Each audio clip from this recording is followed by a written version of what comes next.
Assalamualaikum warahmatullahi wabarakatuh. Waalaikumsalam warahmatullahi wabarakatuh. Bagaimana kabarnya hari ini? Alhamdulillah baik. Sebelum kita memulai belajar, kita berdoa dulu. Silahkan Nabila Akli Rahman dipimpin doanya. Sebelum memulai pelajaran pada siang hari ini, mari kita berdoa.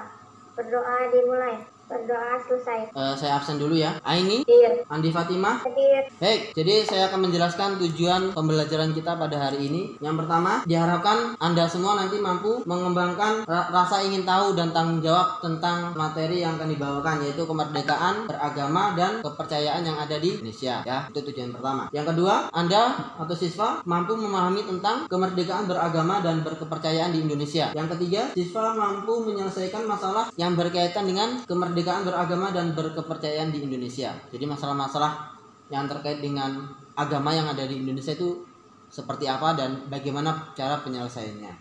Baik, sebelum masuk ke materi utama, kita bahas dulu mengulang ya materi sebelumnya, yaitu tentang asas kewarganegaraan.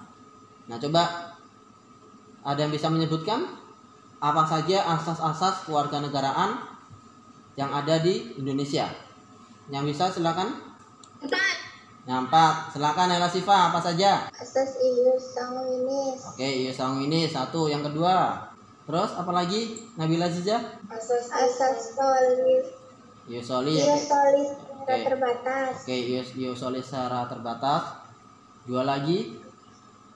Boleh? Asas kewarganegaraan tunggal sama asas kewarganegaraan ganda terbatas. Oke, siap, terima kasih. Jadi ada 4 yang digunakan di Indonesia.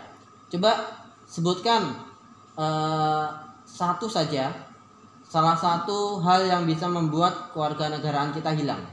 Tinggal di negara di luar wilayah Indonesia. Kira-kira berapa maksimal waktunya tinggal di luar Indonesia? Tinggal di wilayah luar Indonesia 5 tahun secara berturut-turut atau 10 tahun secara tidak berturut-turut. Baik, kita lanjutkan. Jadi materinya adalah tentang kebebasan beragama dan berkepercayaan di Indonesia. Jadi kemerdekaan beragama dan berkepercayaan itu bisa diartikan bahwa setiap manusia itu bebas memilih melaksanakan ajaran agama menurut keyakinan dan kepercayaannya. Dalam memilih dan melaksanakan ajaran agama, ini tidak boleh dipaksa oleh siapapun, entah itu oleh pemerintah sendiri, pejabat agama, masyarakat, maupun orang tua kita. Jadi kita boleh memilih agama mana, ajaran agama mana, dan keyakinan yang kita percayai. Jadi nggak boleh dipaksa oleh siapapun. Karena nanti ada aturan dasarnya, ya, ada aturan hukum positif di Indonesia yang menyatakan bahwasanya tidak boleh ada paksaan terhadap warga negara Indonesia untuk memilih agama dan kepercayaan yang dianutnya. Pastinya di sini adalah kepercayaan tentang agama ya, bukan kepercayaan tahayul atau yang lainnya. Baik ya. Nah, ini dasar hukum tentang agama di Indonesia. Ada pasal 28E ayat 1 dan 2 yang menyebutkan ayat satunya, setiap orang bebas memeluk agama dan beribadat menurut agamanya, memilih pendidikan dan pengajaran, memilih pekerjaan, memilih kewarganegaraan, memilih tempat tinggal di wilayah negara dan meninggalkannya serta berhak kembali. Nah, ya. Jadi setiap orang di Indonesia bebas memeluk agama apa saja. Tetapi hanya boleh berapa? Kita harus punya agama berapa? 1. Satu ya. Hanya satu dan nggak boleh lebih, dan harus punya agama. Nah, kira-kira sebutan bagi orang yang tidak memiliki agama itu apa kira-kira? Ada yang tahu? Oke, ateis. Ya, ateis itu orang yang tidak percaya terhadap Tuhan. Kita sebagai umat muslim harus percaya adanya Allah Subhanahu wa taala. Baik ya. Lalu memilih pendidikan dan pengajaran. Jadi kita, Anda semua boleh memilih pendidikan di mana saja. Mau di wilayah luar Indonesia boleh, ketika nanti biasanya kalau sudah kuliah. Tapi ada juga yang masih tingkat SMA, tingkat menengah, dia karena tuntutan orang tuanya bekerja di luar negeri, dia ikut. Ya, dia memilih pendidikan di sana, ya. Dan pengajaran. Lalu boleh memilih pekerjaan. Pekerjaan apapun, yang penting halal, ya. Pekerjaan seperti mungkin jadi PNS, jadi guru, apalagi jadi pegawai pemerintah, mau jadi presiden pun boleh. Nah, yang penting memenuhi persyaratan yang ada. Lalu memilih kewarganegaraan, ya, seperti materi yang lalu, kita boleh memilih kewarganegaraan. Dalam hal ini, jikalau ada warga negara asing yang mau jadi orang Indonesia, dia boleh memilih, oh saya mau jadi orang Indonesia. Alasannya apa kira-kira?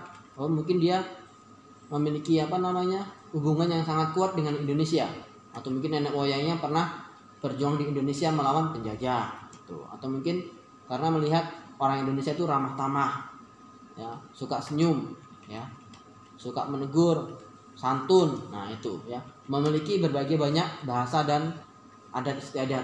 Biasanya orang-orang luar negeri itulah yang mereka cari, ya.